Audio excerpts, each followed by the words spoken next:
With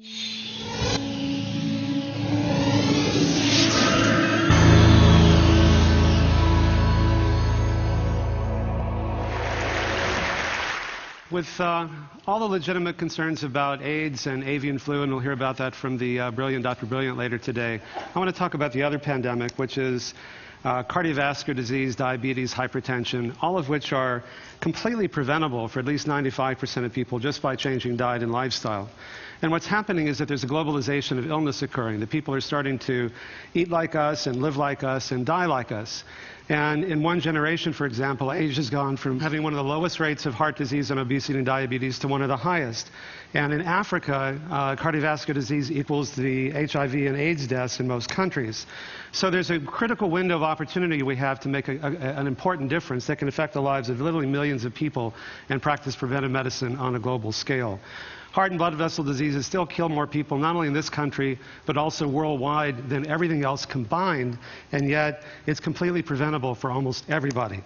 It's not only preventable, it's actually reversible. And for the last almost 29 years, we've been able to show that by simply changing diet and lifestyle, using these very high-tech, expensive, state-of-the-art measures to prove how powerful these very simple and low-tech and low-cost interventions can be, like quantitative arteriography before and after a year and cardiac PET scans.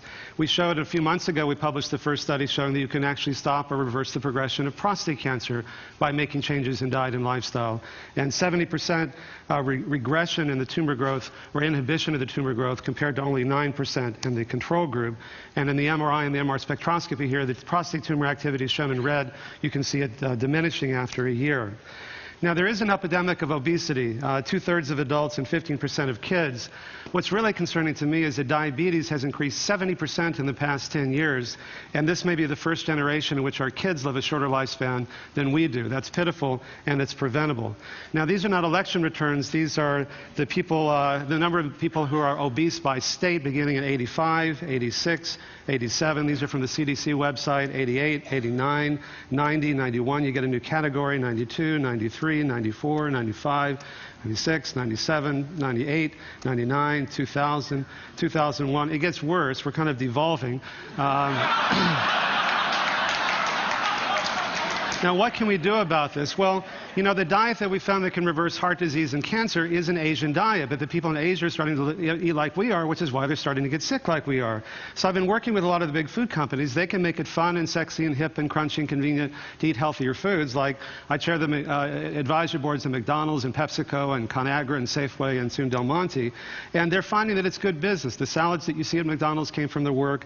They're going to have an Asian salad. At Pepsi, 2/3 of the revenue growth came from their better foods. And so if we can do that, then we can free up resources for buying drugs that you really do need for treating AIDS and HIV and malaria and for preventing avian flu. Thank you.